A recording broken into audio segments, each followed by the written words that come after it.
Hello, everybody. We are live. We have Christie in the house.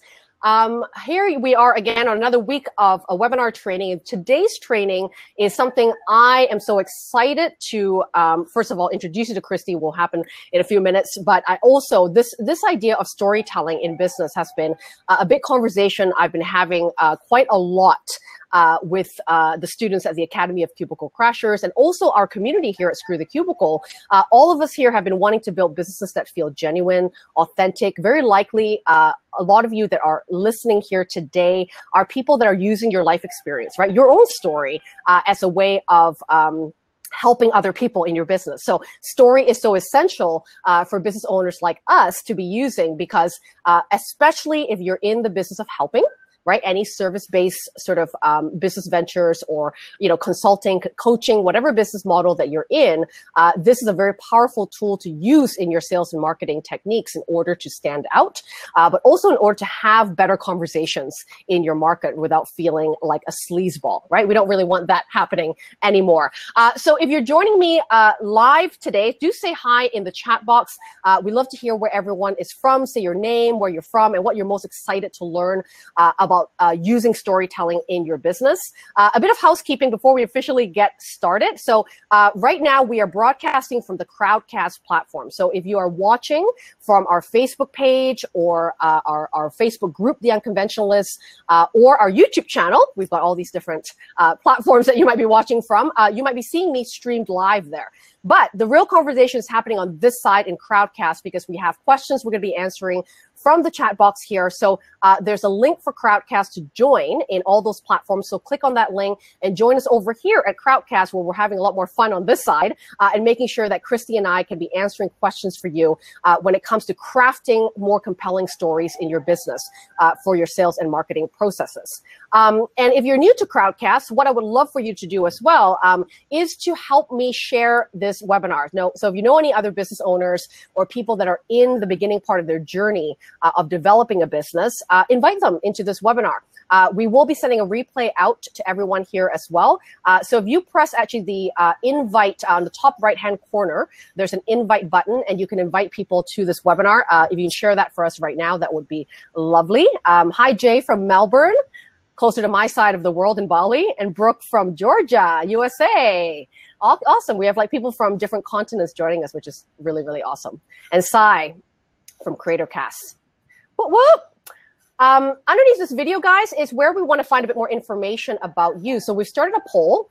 If you can help us vote on that poll, that would be great. The question today is, what do you struggle most when it comes to telling more of your story in your business? So pick one of the 4 things that resonate with you the most so that we can help to craft even better content for you in the future, all about storytelling. Maybe invite Christie back here as well to talk all about that. But it helps us to really understand where you're at, what your pain points might be around storytelling, and what is maybe the resistance you might feel here. Now, if any of those 4 questions or answer, for that question isn't the one that you want to say, well, tell us in the chat box then what it is that you might struggle with when it comes to telling more of your story in your business. Sai's from San Francisco. Love that place. I'm going there in the summer. So hopefully I'll do a meetup there as well to see you, Sai.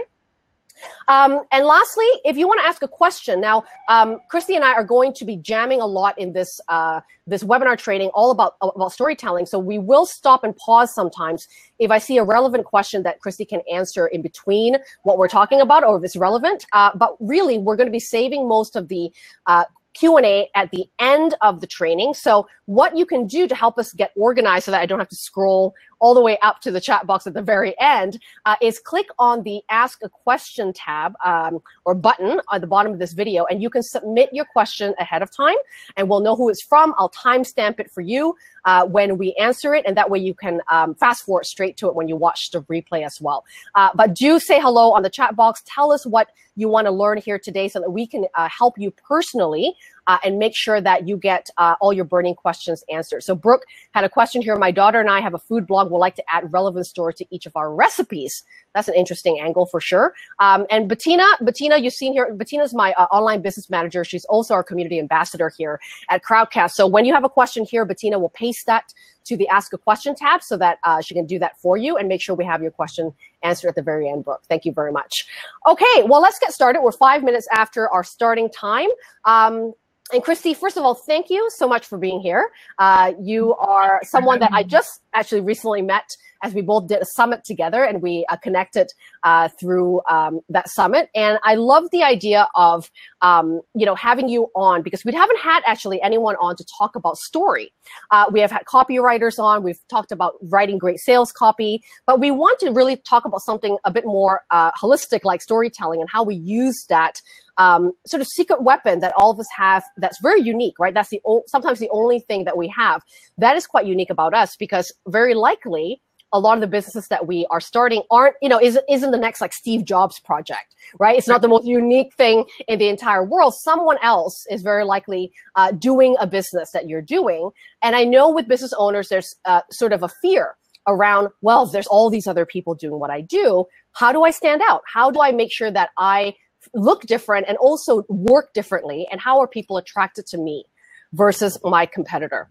So we have so much to talk about today, but first I do want to introduce you and tell people a bit about your background. So firstly, if you haven't been on a Screw the Cubicle webinar training before, well, I'm Lydia Lee. I'm the founder of Screw the Cubicle, and I'm also a corporate escape coach and small business strategist for new business owners at Screw the Cubicle.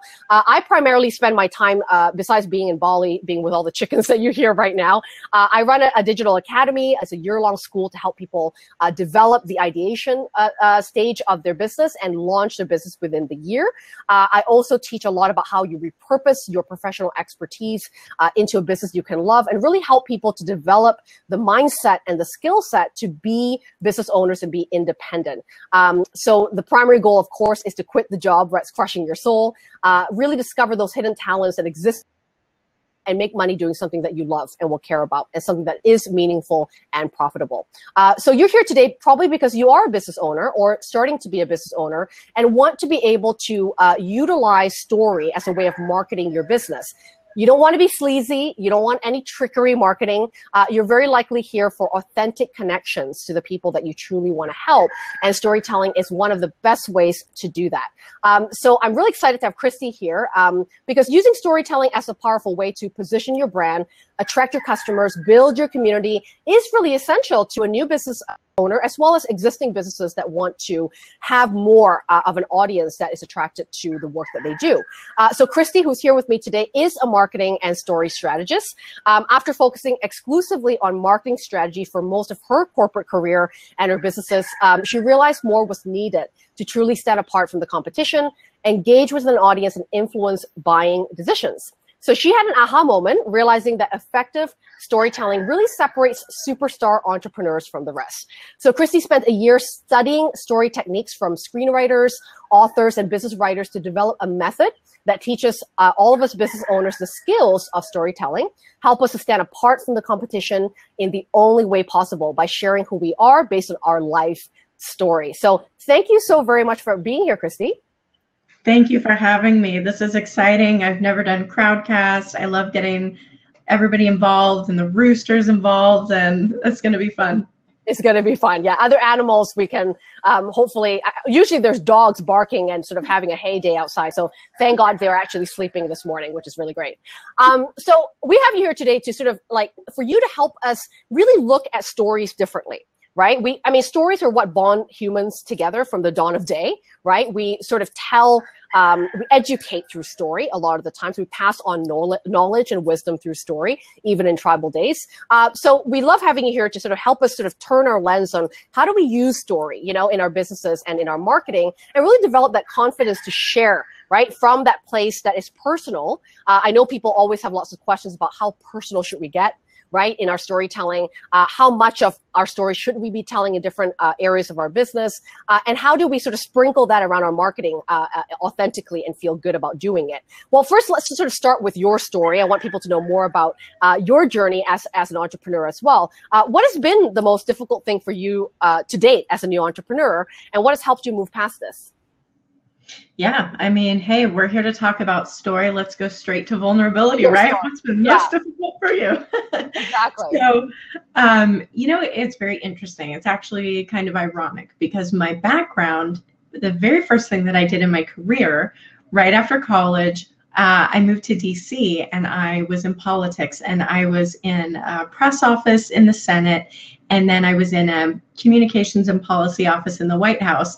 So Wow. learning how to communicate the value of a person, of a policy, I mean, from the get-go, that's what I was doing. Then switching coast to LA so I could learn to surf while I worked, I was doing marketing strategy. And it was, again, really saying, okay, what is the value of this person or this service that we're offering, and communicating that well.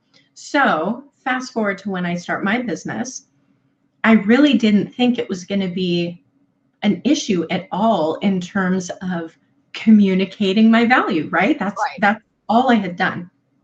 So I was shocked, embarrassed, humiliated by, okay, here's someone who, this is the core of what I've done. Why am I struggling with this? Why would anybody want to work with me if I can't even get my act together for myself, right? So I was basically going out to these networking events to people who didn't know me at all, starting up. You guys know exactly what this is. So you're trying to connect, whether you're online or in person, right? You're trying to get more people to know who you are, find some clients. So when you have these little 30-second, 1-minute conversations, what the heck are you supposed to say? Because there's the people who nobody wants to get near because they're just trying to jam their card down your throat. Right. And they're trying to say, hey, here's who I am. Here's why you need me. Let's talk. And it's like, okay, that's off-putting. I don't want to be that person. And then there's the one who's just so interested in getting to know the other person that they don't even share anything about their business.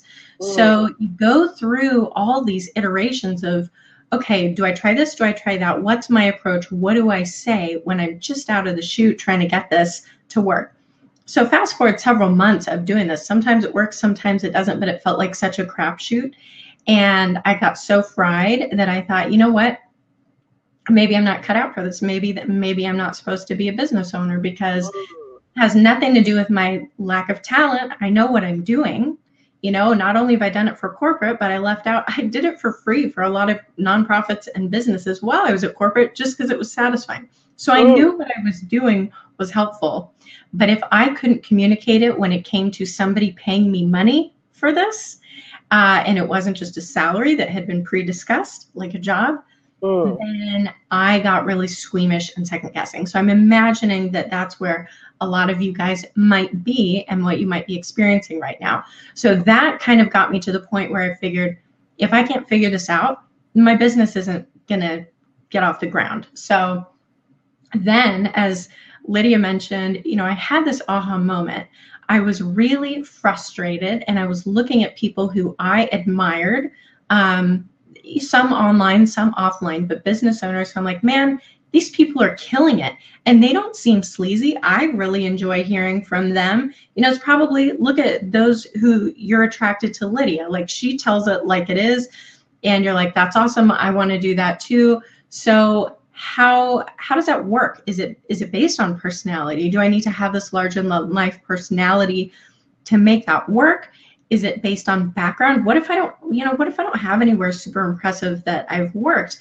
Is that what it is? And so I started looking at really people who are across the spectrum of personality, backgrounds, what they did in their business. I'm like, none of those things are the same. So what is it? And I realized what it was a relatability. Okay, so they were able to connect with me in a way that demonstrated, yes, they know what they're doing, but at least as important, they knew where I was at now emotionally. They could connect. They could get inside my head, and I felt comfortable saying, okay, this is someone I should pay attention to, because it's not just, oh, they're great, they've got 6 or 7 figure business. It's none of that matters if they don't know what's going to help me. So really what became important, and why, you know, I'm sure Lydia, as she mentioned when we were kind of getting this moving, the only thing that's really going to separate you from your competitors is you. It's your story. Because I want you guys to think about this from a consumer standpoint. When you're not busy trying to wow people with how awesome you are as a business owner, when you're just trying to buy something, what is it that makes you want to buy from someone else? I want you to really think about that, because it's probably a lot less of the wow factor. That might get you for a second, but that's not going to keep you.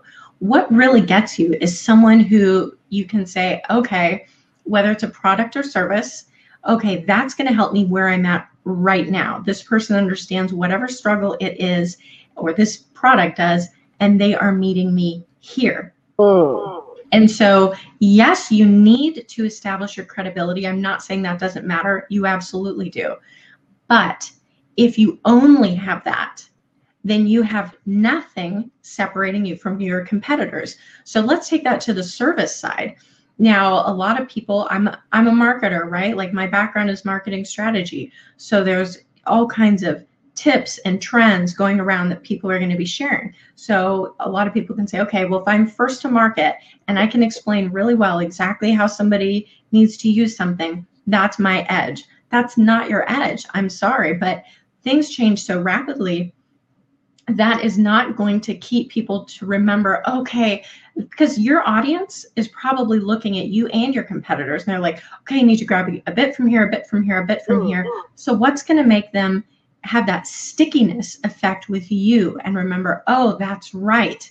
You know, that was Brooke and her daughter's blog. You know, there's a million food blogs. What's going to make people remember you? It's your story. So now you don't need to have the wow story. You don't need to have this impressive background or personality. You need to relate. So I want you to just, from right off the bat, where we're at right now in this webinar, I want you to take a sigh of relief, because we can relate as human beings. Can we agree on that? I think we can agree on that. So let's take some of the stress off of coming up with something really impressive and just say, let's relate as human beings.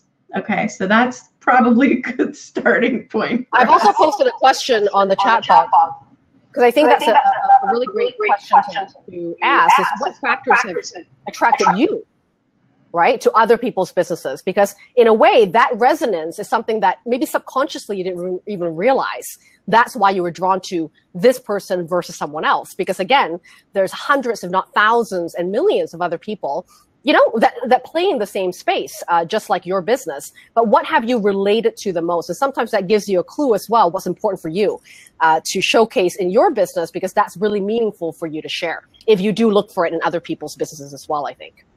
Right. So, I mean, you're going to want to figure this out for you. For me, when I was looking at a lot of these, it was someone who had experienced a struggle in startup, who was a marketer, and they were willing to fess up to it. And they were willing to kind of walk through a journey from where I felt like things weren't going to work, because I was in a place where I felt like things might not work. So if people couldn't get me from that, I feel like things might not work. Let's see, okay. Then that wasn't the right person for me. So I tend to be a pretty heart-centered person. So I'm drawn to a lot of people who are like-minded, I guess you could say. Right. Or sometimes it's interesting when you find someone who you think has this really, you know, tough exterior, and then they end up opening up about something. I feel like that vulnerability is where it almost takes your breath away. Like, wow, this person who I, you know, maybe on the outside thought was completely one way, turns out have it all together. Yes. So people who are willing to be vulnerable, that they didn't have it all together, that they would show the struggle, and that they would show what that looked like to walk through it. Because I didn't just want the before and after. I wanted to see the process. Yeah, absolutely. Now we see, I asked a question in the chat box, and Brandon said values is what attracts him to other people's businesses and resonates with him. And Sai says seeing people be authentic, right? Just being themselves with warts and all, right? Which is, I think, at the end of the day, humans are attracted to other humans that don't seem perfect, you know? Right. Because at the end of the day, I think, you know, if someone that we look up to is too perfect without any flaws, we believe they're too far away from us. So it's like, oh, I can't hire them. They're way too ahead of me, and they'll never work with someone like me, you know? And so actually showing those flaws are a great way to sort of say, I get you. I understand where you're coming from. And because I too have struggled with the same thing you've struggled with and probably still continue to. The only difference is that I make it my life's work to overcome that. And I'm sharing all those lessons with you, you know, Yes. and that's a person you trust, isn't it? You know, instead of just someone that says, hey, I just have all these credentials, I have certificates to support my work. But if you yourself haven't experienced the pain, you know, that this person is going through on a very sort of deep level, and understand that customer on a very deep level, you almost cannot ever really relate to what it feels like to wake up like them and walk a day in their shoes, right? So the showing of that vulnerability and the warts, I think, is an excellent way to be honest and not hide behind being perfect, because we don't want to do that anyway. But it also creates that connection to your client to know that they too don't have to be perfect, right, to work with you. Absolutely. Now, I want to sort of know, you talked about, you know, as you know, a lot of what we do as new business owners is we get into this business pornography mode, right? Where we look at all of these people and they're like, oh my God, these people are amazing. You know, we look at Marie Forleo, we look at Tony Robbins, we look at Chris Bilbrey, whoever is your idols. And it's really great to be inspired by people that are, you know, that are doing great work out there. But it can also feel very daunting, you know, because they've got amazing videos out there. You know, Sai said live video is a great way to market, right? A lot of people have great videos, great productions, great branding, you know, and you sort of go, wow, that's intimidating. I have to be at this level, you know, of business to sort of compete in a way, you know, or play in the same realm. And at the same time, you know, we're also learning how this is trying to conform sometimes to that. You know, if someone's super funny and really, or they swear a lot, you're like, oh, I have to do that too, to sort of appear to be, you know, authentic. And not everybody, you know, my belief is that not everybody should need that. You know, you don't need to be, a lot of introverts don't need to be extroverts to be able to market themselves.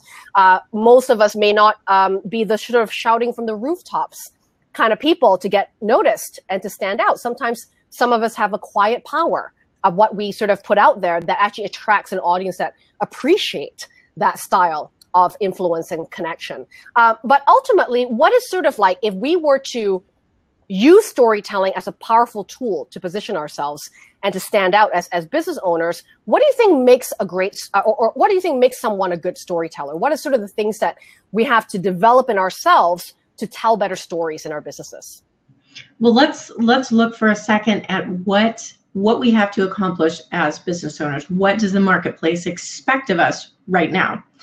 Because it's kind of a tall order. So right now, we've already kind of talked about consumers expect for business owners to be transparent and real.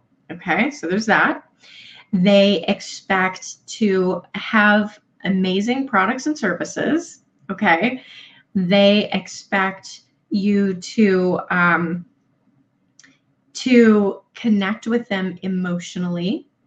They expect it to be an interesting and fun experience. They want all of these things.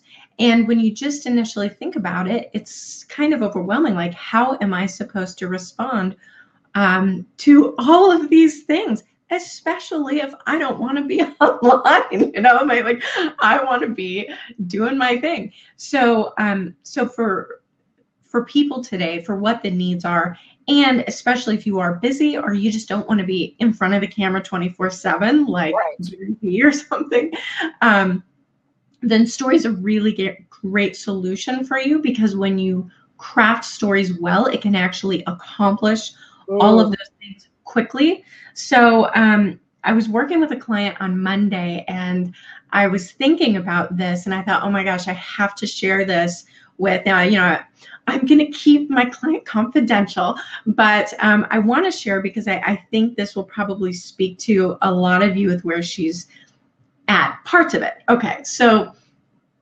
first I will say this is someone who's been in network marketing for years, several years, and her first year in, right out of the gate, she nailed it. Like, she went to the highest tier. She got the Mercedes, she got the 6-figure income, she got the free trips, she got all this stuff. Well, that's awesome, okay? And that's gonna draw people to her.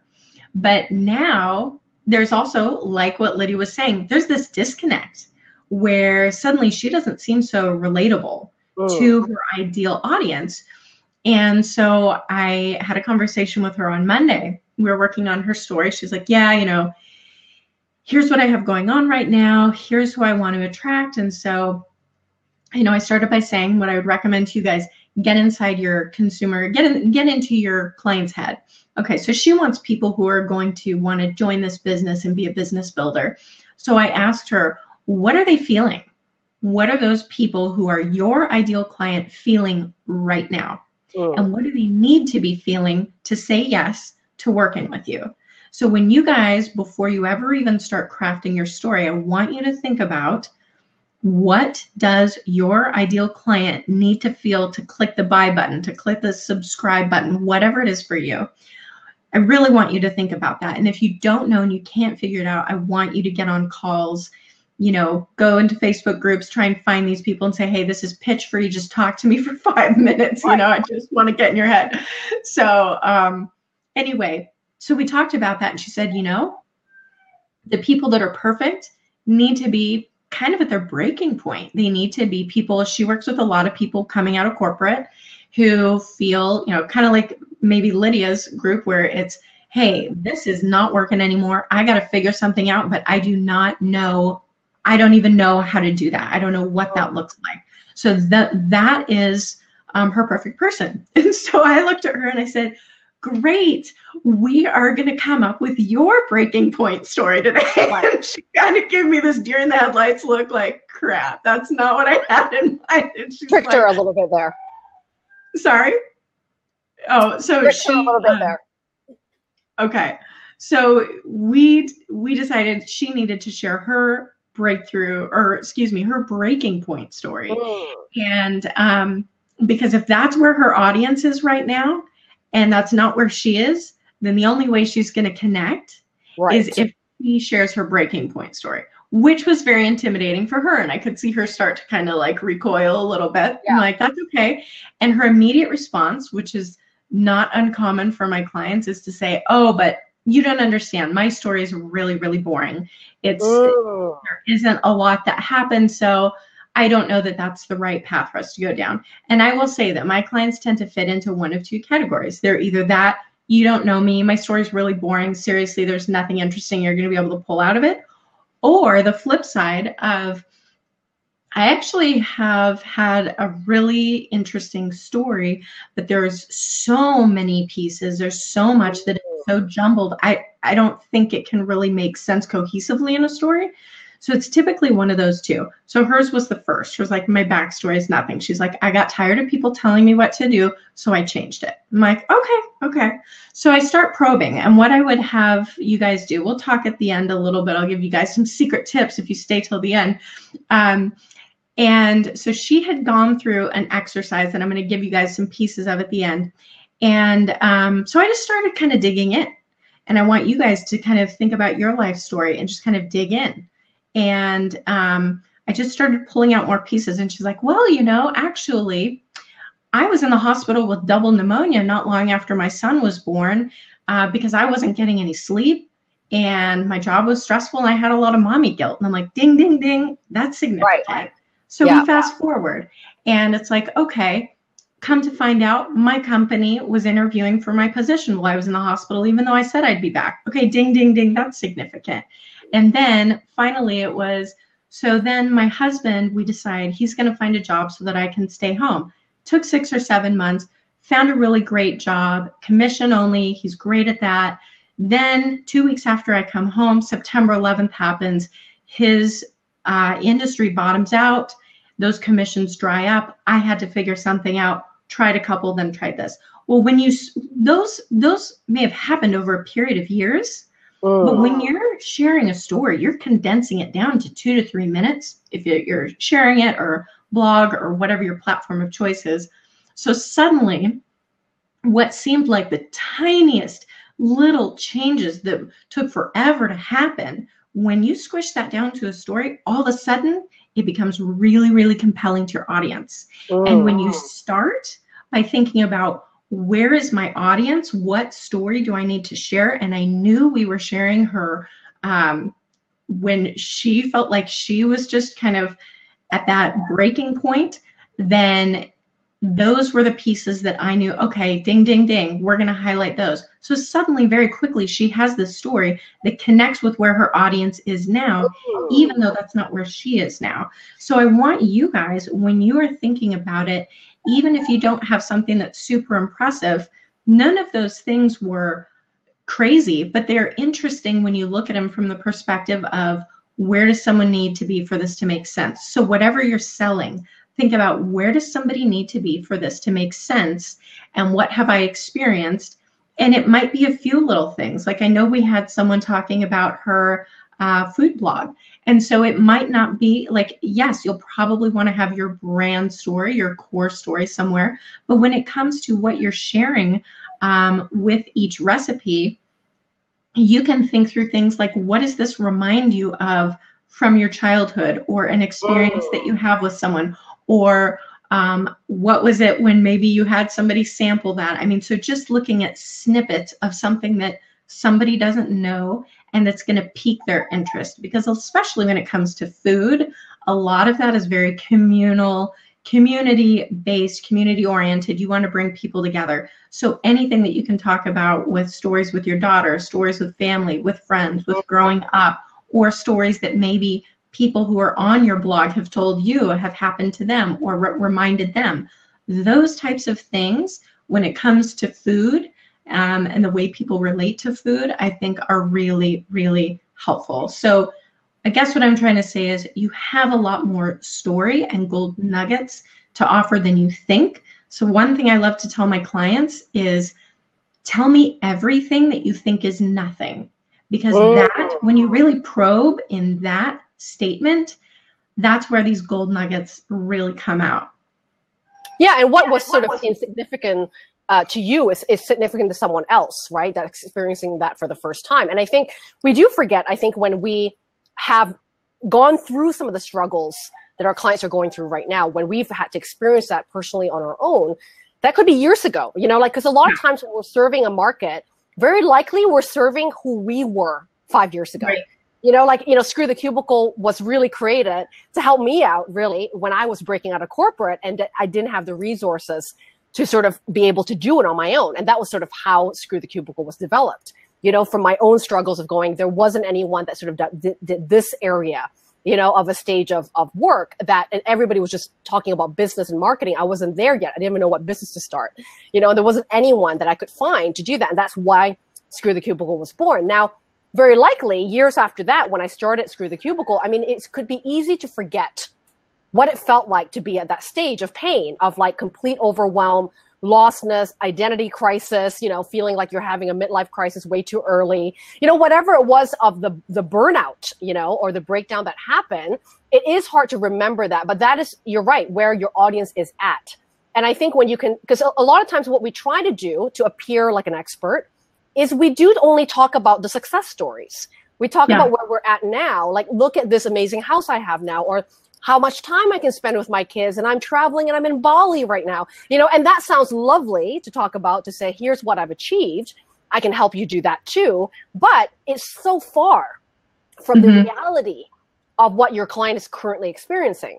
So I love the idea of sort of like thinking backwards of where people are at, and really thinking about what happens, you know, what keeps them up at night? You know, what were they just talking about yesterday, you know, that they're in pain about? And what are they feeling? Because feelings and the emotional part of marketing, I think, is super important to understand, because if you can't tap into how they feel, they're never going to be aligned, right, with what it is that you're selling. You know, a buying piece is a feeling, isn't it? It's an instinct to buy based on a feeling. Yes. And that's what I was just going to say. You know, we make our purchasing decisions based on feeling. We back it up with fact. So it's not to say that you only need one piece. You definitely need both pieces. A lot of people might be wondering where, okay, if I'm having a conversation, if I'm writing a blog, if I'm giving a presentation or whatever, where does the story go? So a lot of times the story goes at the beginning, because what you want to do is hook your audience. You hook them with something that went wrong, because it is human nature. And I get into this in my Stories That Convert course a little bit. when you get into the mindset of a storyteller from the standpoint of a business owner, you need to get your audience to pay attention when they're inundated with things. So you need to lead with a pain point that has a story attached, because the pain point, if it's one that they share, is going to get them interested. And then if you say something went wrong that you're going to describe, whether that's your own story or a client story or whatever, our brains crave resolution, which is why we hate it when there's a cliffhanger in a TV show, right? Because, oh, what happened? So they do that intentionally because they know your brain wants to know what happens. So you do that, okay? Be smart marketers, and you do that. So you're going to lead with something that went wrong, and then you're going to maybe tease it out a little bit, and you're going to start talking about what it is that you do in your teachings, and then you're going to show them how the resolution comes from your offering. And so that is a great way that wherever you're using story, lead with story. That's what I love that. I've also posted a question on the chat box. What is one story angle you can tell that relates to an important pain point your audience is currently experiencing? Just to build that muscle a little bit of understanding what we've been talking about today. I know all of you have a story, and even if it sounds, as Christie said, sounds boring, how can you dig deeper, right? To sort of remember some of your own struggles that relate to a primary feeling that is really paining your client right now, right? Now, I want to talk a little bit about, as people sort of talk about that in the chat box, Christie, when you think about compelling stories, right? When we think about, what stories are important to tell, how do we engage people with story? What do you think are sort of the building blocks of crafting great stories? So if we're not storytellers by nature, some people are better storytellers than other people, and if we're like, oh my God, because I know a lot of people ask this question, it's like, I can't seem to find the right words or even knowing which stories to tell and, which ones to sort of are more engaging than others. Like, how our stories, do you have some sort of a framework of sort of what to look for in great stories or how to build those building blocks of storytelling?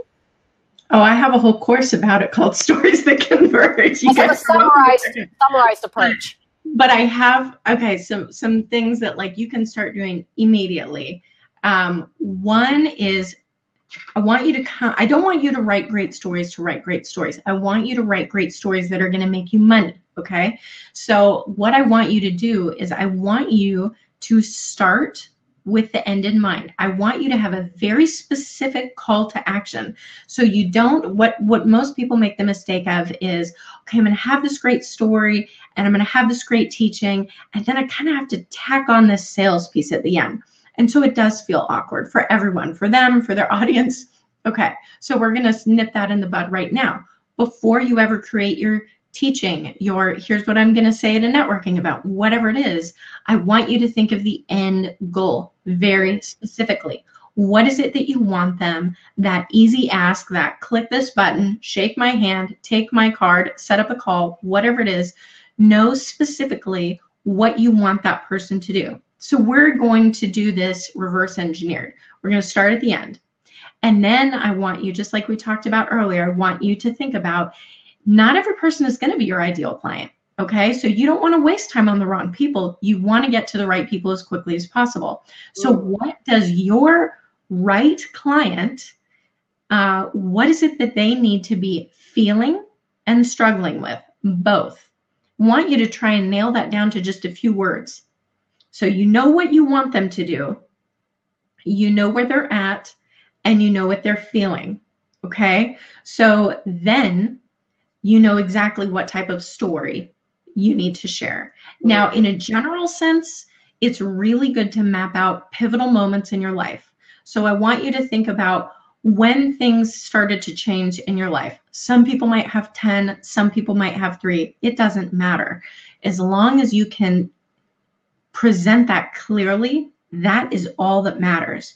So I want you to go through and just think back to childhood, because every client that I work with, pretty much every single client, I have them go back and we kind of dig through their life's experiences. And they are always surprised that where they're at now always had a tie into their childhood that they never knew expected. Now, when it comes to storytelling, we want stories to be really interesting. I want these to be conversational. So instead of just saying, hey, here's what I do for a living, I'd really love to chat with you about it. If you can think about a different angle where it's, it's so funny. When I was little with my grandma, I used to always love watching her do these drawings and blah, blah, blah. And so now,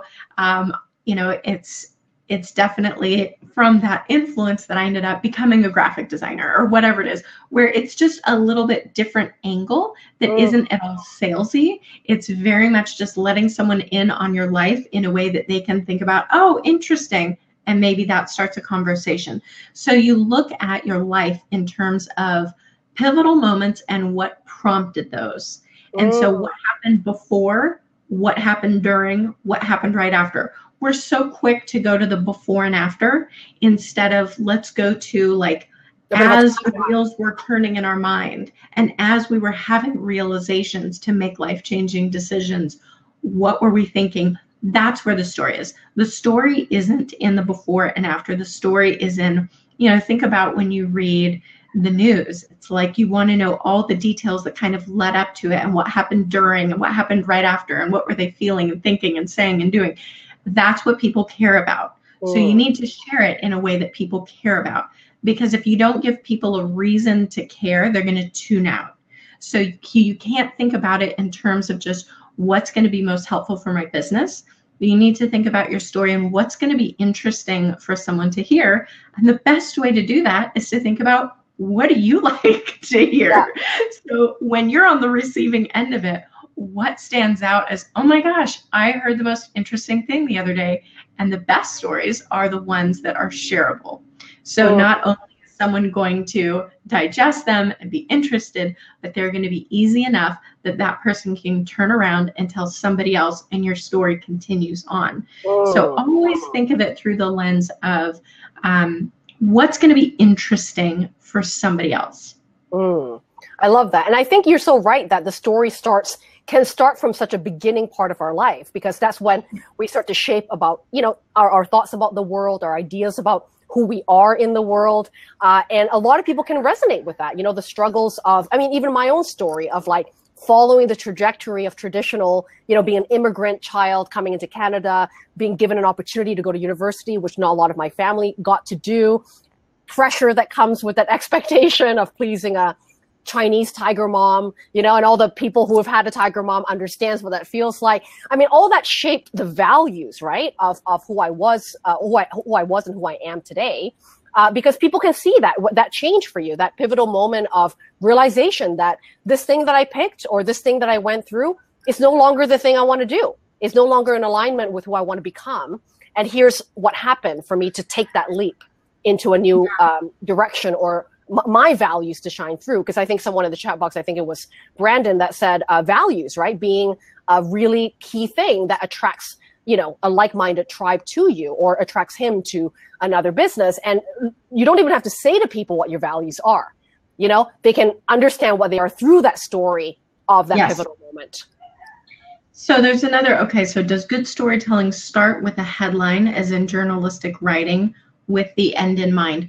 So I would say yes and no. Yes, you want to start with the end in mind. And yes, you want to know, I guess if you're thinking of the headline as kind of what's going on in your client's mind, that's like what they're feeling and going through in a very succinct few words, yes. But then, like I said, you're going to say, where in my treasure trove of experiences in my life have I been able to relate to that?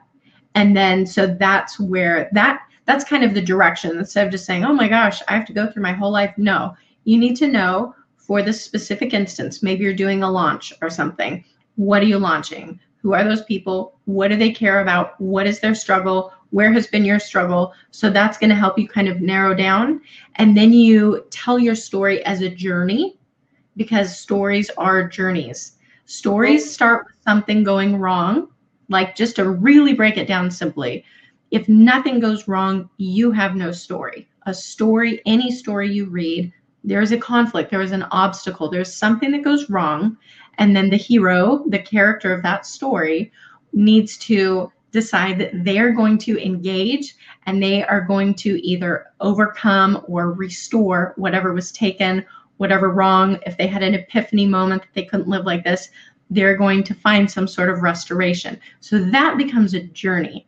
And sharing that journey is going to be really interesting to your clients who are ideal for you, who experience that struggle. Because the reason story works is because your audience needs to see themselves in your story. So your circumstances don't matter at all.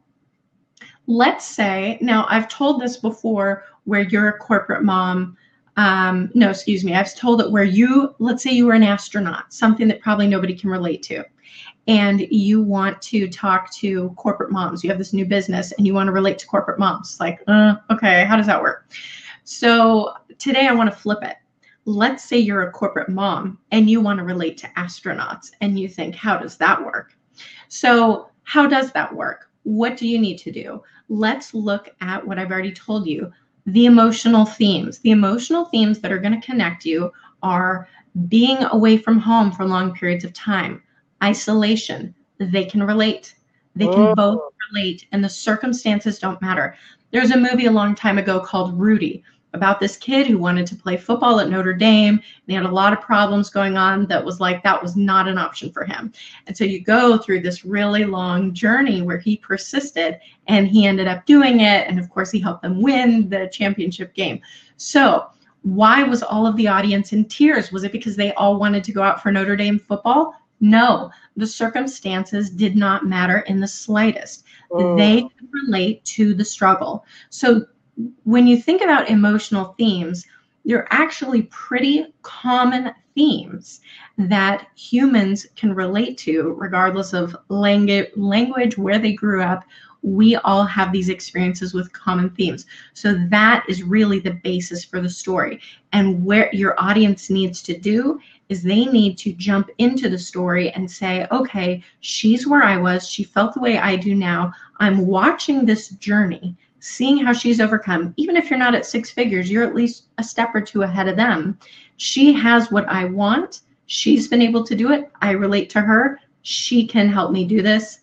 Click the button. So that's really, it is a framework. It is a formula. Yes, there's magic. Yes, there's incredible emotional connections, but it's still a system. Otherwise, we wouldn't have these people who can write amazing books over and over and movies over and over, even though they're totally different. You can do this with your life. And the funny thing is that I was just telling my client on Monday, good stories follow life, not the other way around. So in good stories, things always get harder before they get better. Why is that? Well, that's what happens in life. Okay, so when you're sharing your story, don't be afraid to say, yeah, once I decided to do this, then it kind of got harder. That's normal, and that's going to make it more relatable, and it's going to draw your audience in to you so much closer and make them so much more loyal. Like, she or he really gets me. They know exactly where I've been. I want to follow just like this person did and stick with them. They've got my back. Yeah, and it's also great to reveal those stumbling blocks because it shows that you've sort of gone into the mud first, right? Like you're the one that sort of took the, you were like, hey, I screwed up 12 times, so you don't have to, and here's sort of what I've learned in my own journey. I love that idea of storytelling through journey because people do need to really see where everything led you to do this work, right? How have moments in your life caused you to really believe that this is the work that you want to share today, and there's a bigger purpose behind your work besides making profit. But, why is it that you're the person that is designed to help them? Why you, right? Like, is it because you experienced it? Is it because you have something really close to your heart about this purpose that you want to share? But that story is so important to really lead people to not just overnight. You just thought of, I'm the best person to do this, but there's moments in your life that actually planted the seed, right, into helping you discover that work. And that's what's going to really draw them to you, to want to work with you. So just kind of tying this back to what we talked about initially, if you want to be set apart, this is all about standing out as a new entrepreneur. Mm-hmm. I guarantee the vast majority of your competitors are not spending a decent chunk of time on their stories, on mapping out these pivotal moments in a well-crafted way. And so you already have the advantage. So I don't want you to think, yeah, but I'm not great at it. Hey, 3 years ago, when I realized I needed to do this, I was horrible. I wouldn't admit to anyone that I was even studying this stuff because I didn't feel at all comfortable. So I would challenge you to just start where you're at and know that you're probably already going to be doing more and standing out just because you're willing to be vulnerable and share some of this stuff. So you're already going to stand out from ahead of the curve. Your audience. Yeah, totally. Now, talking about stories in different parts of our businesses, I mean, a lot of people, when they come to me, they're a lot. I get 80% of introverts, if you can believe it or not. Lots of those people are for some reason attracted to me. I'm a bit more of an ambivert, not a full-on extrovert usually, but a lot of introverts have amazing things to share, and they are, one of the struggles that happens with introverts is that they're also perfectionists, and they don't want to put anything out there until it's sort of ready, and also the feeling of being sort of this confident marketer scares the shit out of them because that's not who they are in their core personality. They're sort of deep divers. They're more maybe one-on-one conversationalists sort of people rather than, a stadium full of an audience. And so there's always questions around how do I be more authentic in selling my story as a way of a sales process rather than just sell the product or the offer that I have to sell. How do I incorporate storytelling into the sales process? But also as a marketing strategist, I mean, you help people get visible, right? Like one of the tools is through story. But when we think of marketing, a lot of people have talked about live streaming, videos as a way of marketing, could be blogging, could be interviews like this. There's so many different ways to influence and communicate with their audience these days. Now, where does story appear? How can we use story for all platforms? Do we use it differently in interviews versus in our bio page? Because a lot of the times we do tell our stories in our about page and we sort of stop there. Right. And there's a sense of like, I don't want to boast anymore about myself. I have to talk about my work, not, it's not about me. Right. So how do we sprinkle storytelling in our different areas of our business and in our marketing? And is there a difference in different ways of telling story depending on the outcome? So lead generation versus the sales process versus the brand positioning and things like that.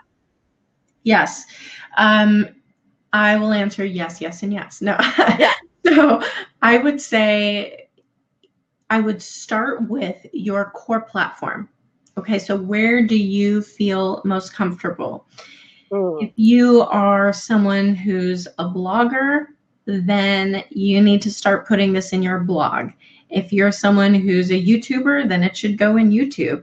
I mean, think about where it is. Another place that people don't often think about story is if you want speaking opportunities, webinars, podcasts, media, using your story in a pitch to get media, because obviously that's what they are looking for. They're looking for an interesting teaching based on a story that their listeners or readers or watchers will appreciate, but they're looking for a story. So really story is everywhere when it comes to media. And when we're talking about being visible with marketing, it's in various forms of media, whether that's Instagram or Facebook Live or your blog or Medium. I know a lot of people are blogging on Medium now. So, it really, I would not make this scary and difficult. You're already going to be doing something that's possibly new, more vulnerable. So I would say start small,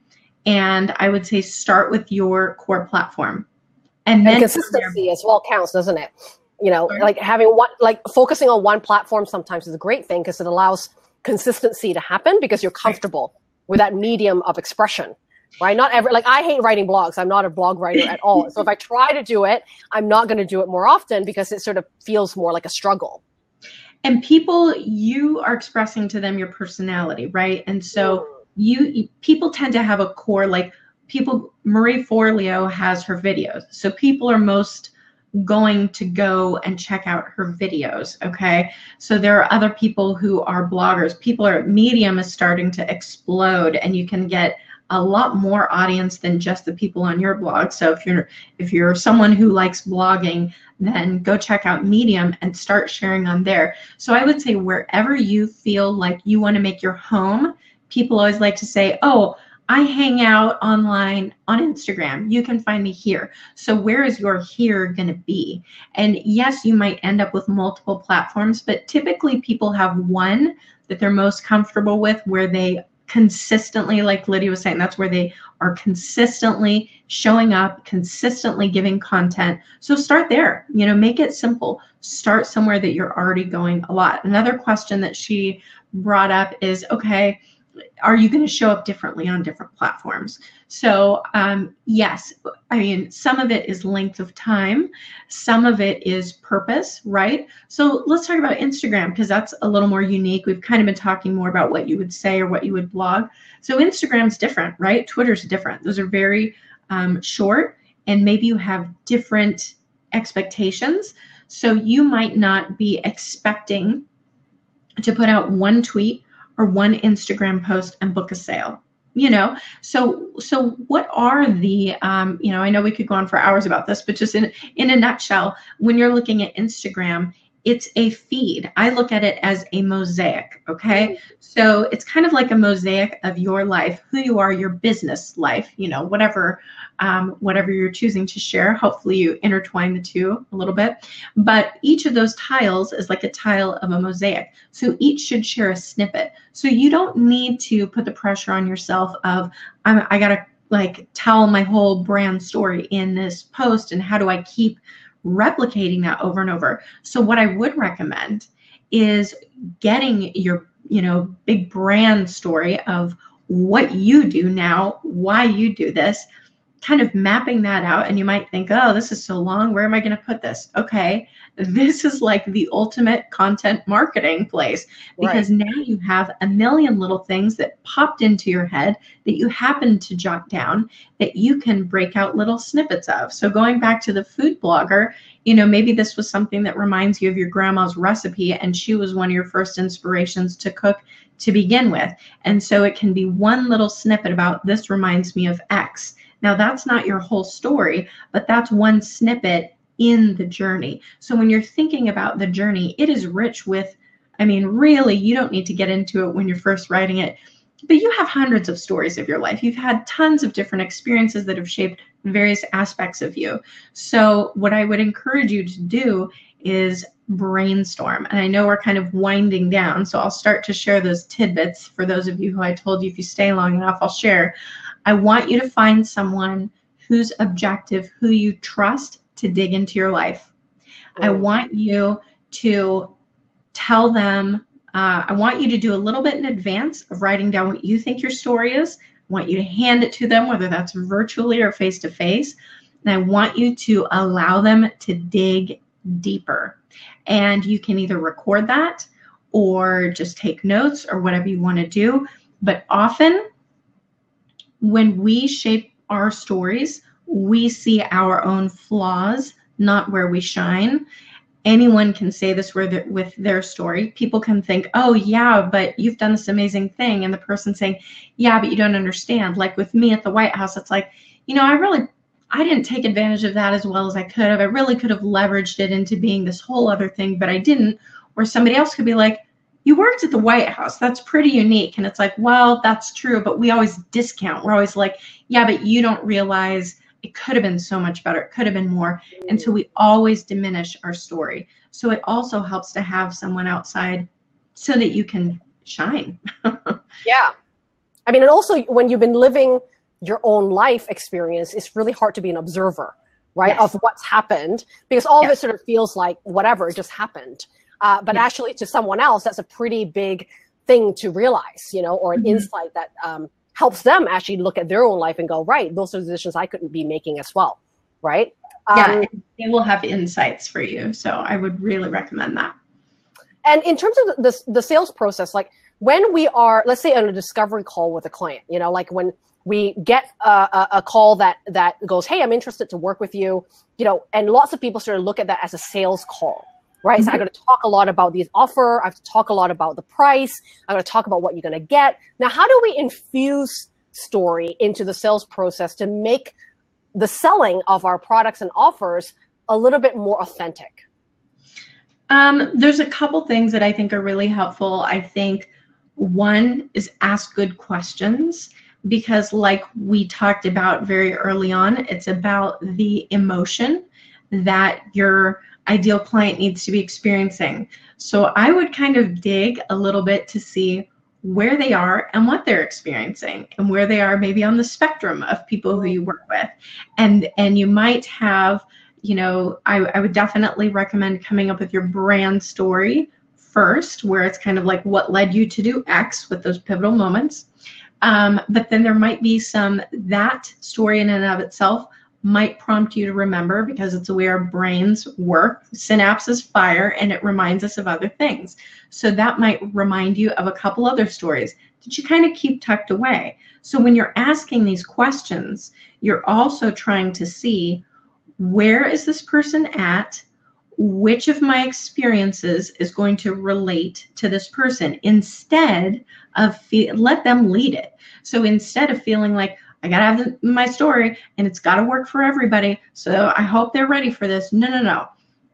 We have a ton of stories. We can relate to people in a lot of ways. So I feel like, especially on discovery calls, you ask where they're at, you ask what they're feeling, you ask how they're struggling, and then you can start thinking, okay, I have these different spots. You know what? It sounds like for her, maybe it's totally different than what I was expecting. So maybe I'm going to pitch something different, and maybe my angle is different, or maybe they're more do-it-yourselfer instead of a done for you. So I'm going to switch it and actually use this other story.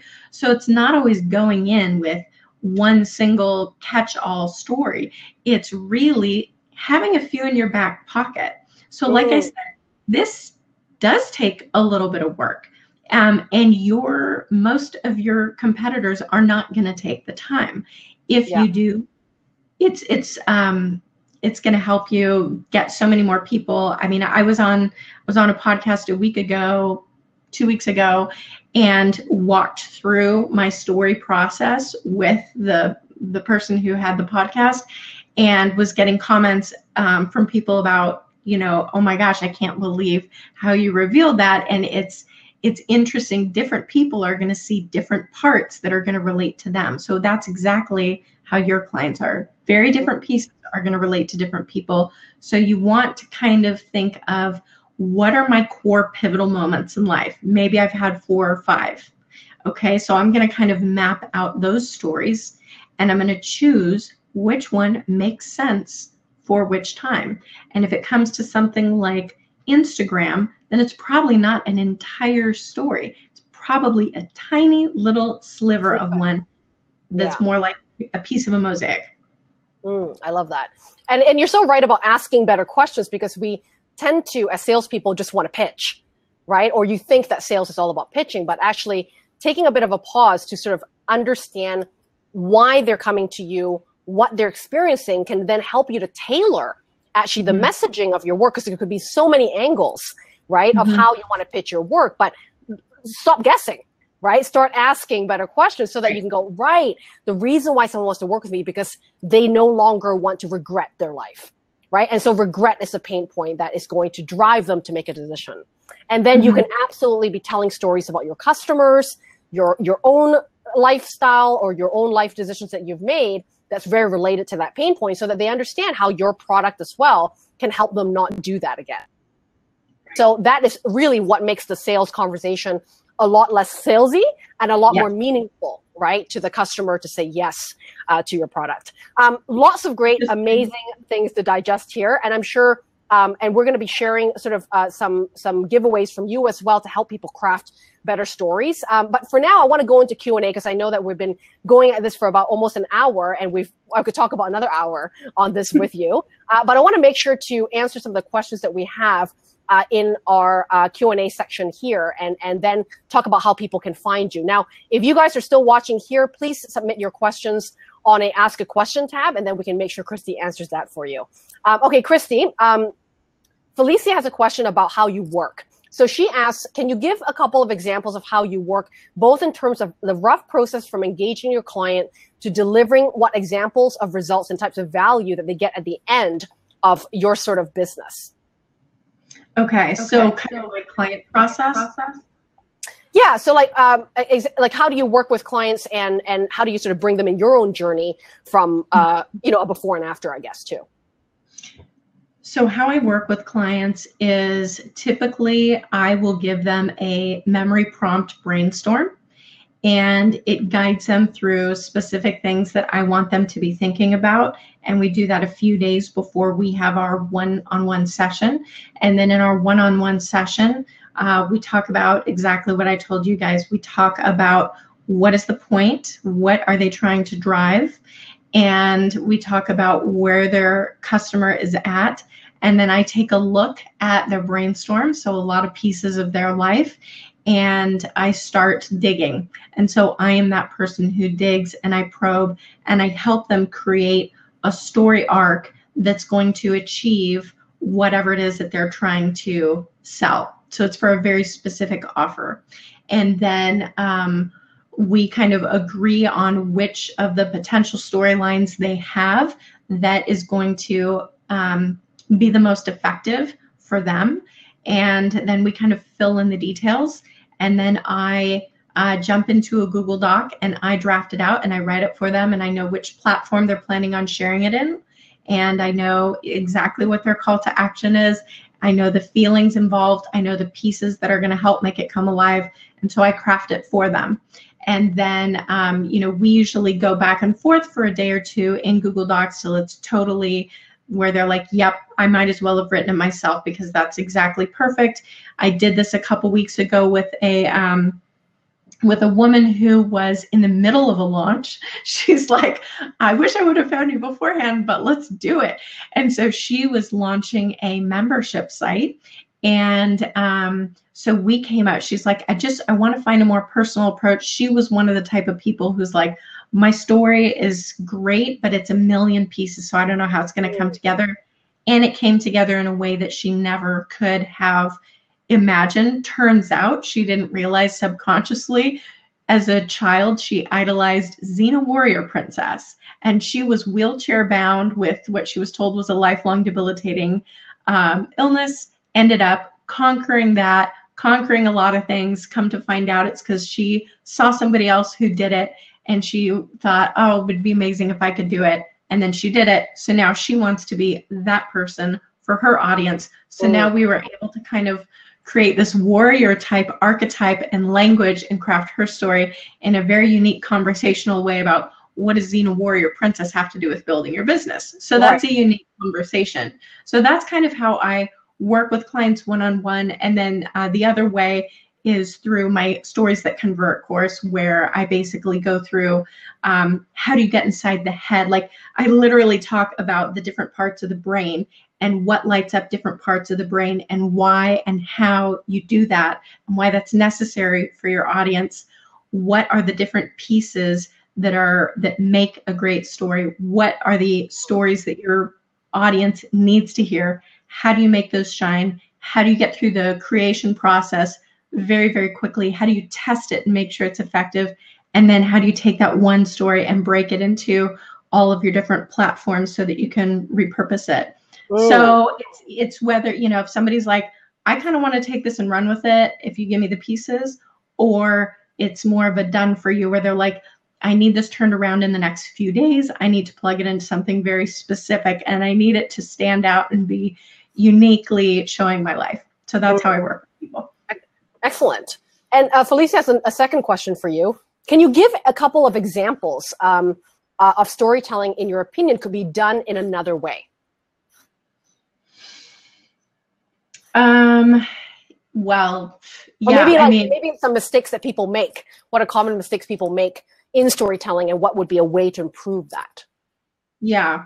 So the biggies I've kind of already shared. People typically tell themselves, a lot of it's mindset. People tell themselves either my story is boring because they're not, like we said, they're looking at over 5 years. This was a long, boring process instead of just people don't just cut to the action points, which are those pivotal moments, and only highlight them. So that's a big thing that people don't do that they should. And when they do, that's when suddenly they have an electrifying story from what they thought was nothing. Another thing that people do, like I had mentioned, was they wait to tack on the sales piece at the end. And so when you start with the end in mind and you reverse engineer your story and work backwards, then it's seamless, then it's natural, and then that was where everything started from. So it makes perfect sense that that's where your solution ends up. It's not detached. And that's a really, really big mistake that people make when they're selling with story, is they get the story and then they tack on a sales piece instead of starting with the sales piece. I love that. So it sort of doesn't feel as salesy, right? Because you're infusing that story within it, and telling people about how that solution can help them with those pain points without actually saying, buy this, right? It's not like shiny lights of like a buy now button, right? You do say buy this, where that ends up being the resolution, but it's establishing that emotional connection and basically what got you, because clearly you're devoting your life to what you're doing. So it has an emotional connection to you. And you think that whatever you're offering is something that would really help somebody else out. So you are definitely selling it, but you're selling it from an emotional standpoint of, let me just be vulnerable and honest about my own life. Like for me, how I started all this was telling you guys, I had what should have made what I do a no-brainer. And I was just doing marketing strategy at the time, but I was clueless about this stuff. And I actually stepped out of my business for a year to just study this and felt like it was a huge deficit. So the fact that I'm even here doing this is, I would be laughing at this a few years back. Like there's no freaking way. So I knew that if I didn't figure this out, my business was over before it started. And so that's why I have such a heart for it. So I will sell this all day long because I know what an impact it can have. And that's probably how you guys feel about what you do. Yeah, absolutely.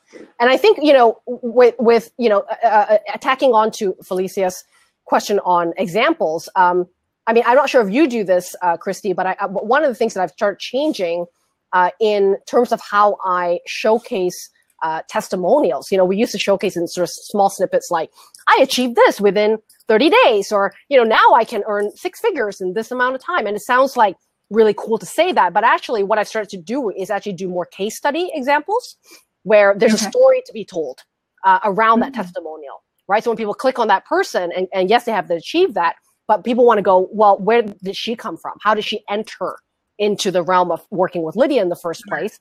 And then using that case study as a story of an expanded version of that has been amazing, to be used. And again, storytelling doesn't have to be only in sales pages, right? Or about pages.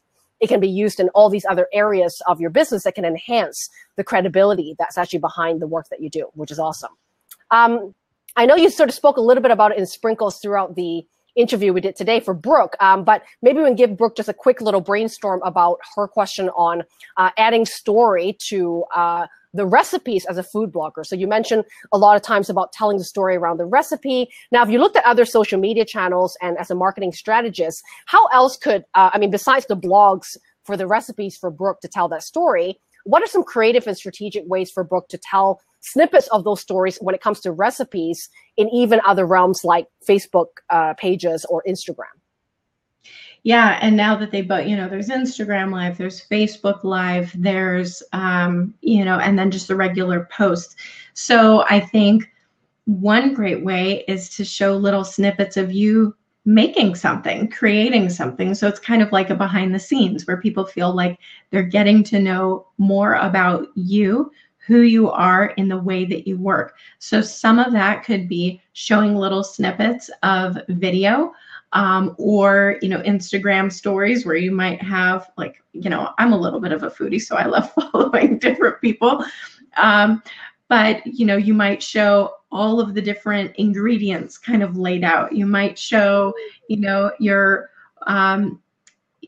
where you keep your recipes or your notes, or if your dog is involved and sniffing out some of the stuff, or your little toddler is involved. It's bringing the life into what you do. So it happens. The problem is we're typically trained as business owners to remove, like, no, this is mommy's business, or this is what I'm doing. So, right. This is my time. We need to get everything perfect, instead of saying, like, there was a photographer who I read something about, and she said, what you don't see in the after shots was that I had to clean up toddler vomit 5 minutes before the shoot.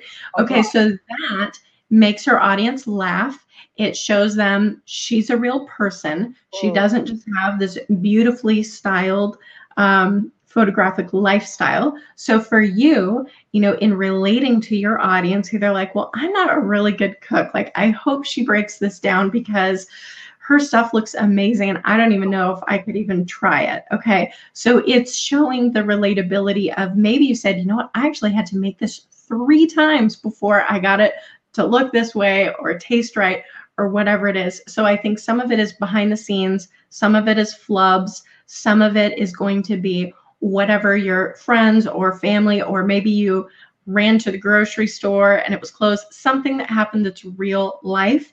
Those are snippets that you can bring in that are going to be relatable. Because like we mentioned at the beginning, relatability is what will draw your audience in the most. Yes, they want to see that you make great food and they want to be able to see that. They want to be able to enjoy that. But for them to become more long-term interested in you, they need to know who you are. They need to know who your family members are. I'm not saying you have to put them all on camera. I have a super introvert husband. He does not want to be on camera. Like, maybe once every few months, I'll sneak him in my Instagram.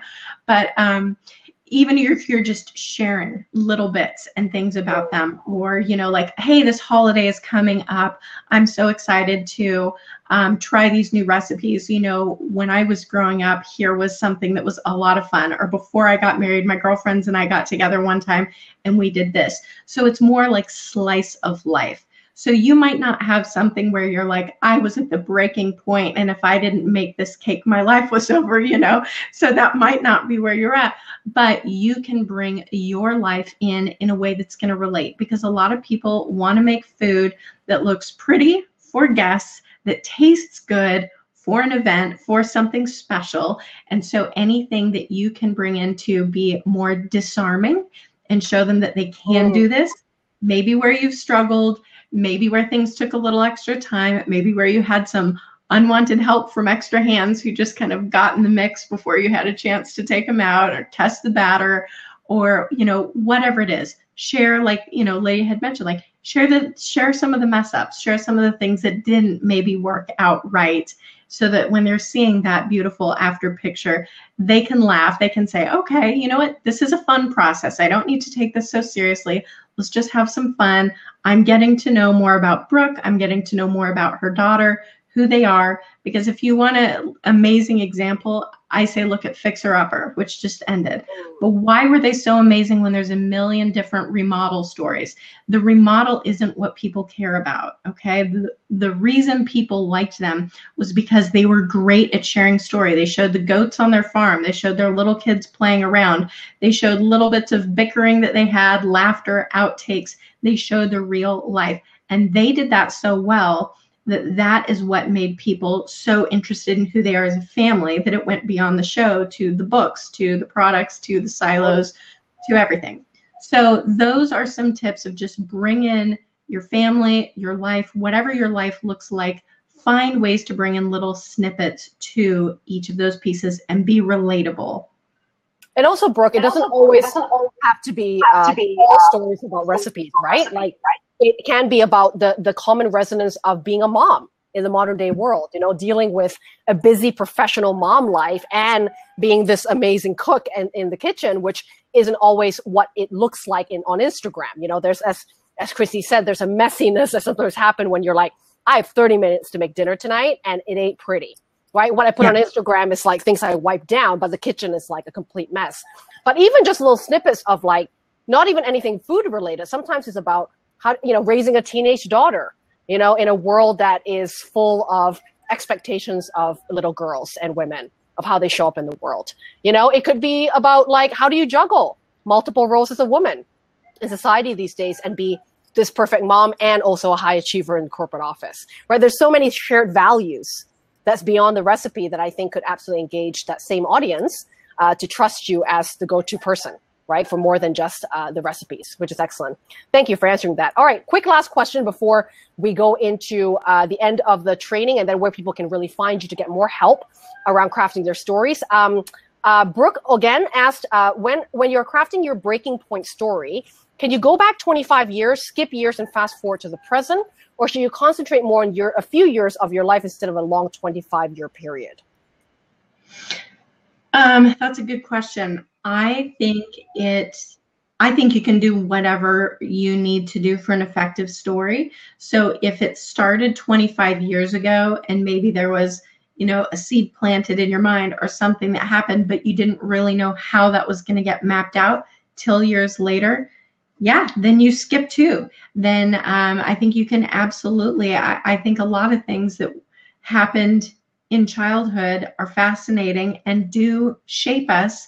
And a lot of times, especially in our teens and 20s, we're trying to figure ourselves out. That's when we end up actually suppressing who we really are, who we were as kids. And that might not come out till 20, 30 years later. So sure. I don't think that is going to be seen as jumping around or disjointed. I think as long as you connect the dots and saying, you know, who knew way back then that this is actually where it would lead, and then kind of pick up with the story. So it sounds like maybe there was something that happened a long time ago, and then the rest of it kind of happened within a few years. That's fine. That's completely fine. We see that. I mean, you see that in movies all the time, right? There's flashbacks. Ooh, we went to flashback. Sorry?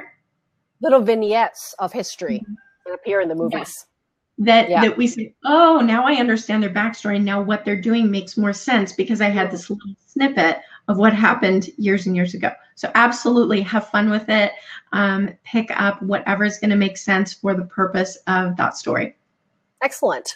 That was a lot to digest and lots of great angles of what we start thinking about when it comes to story. And I think, you know, at the end of the day, you're right. You need other people, other humans beyond yourself to observe what are some powerful stories and compelling stories you can tell. Because again, if you've lived your own life, it's really hard to sort of give meaning sometimes to certain things because it's been so long ago, or you just went, yeah, that's fine. I just no big deal, you know. But to someone else who is going through that pain, it is a big deal to hear your story. And you have a gift to share. Thank you so much, Christie, for coming and helping us to tell better stories in our business and stand out as a new entrepreneur, or any entrepreneur really, in our brand. Now, if people are interested to find out more about what you do, perhaps implement and execute some of those strategies that you talked about today, where can people find you and get more guidance and assistance with stories?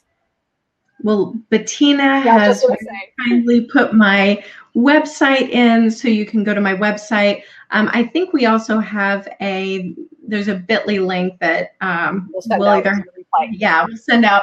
And that it's called Become Your Audience's Bestie. So some of the things we talked about tonight were delving into your life story, and that's going to walk you through some of my pointers for how to start doing that.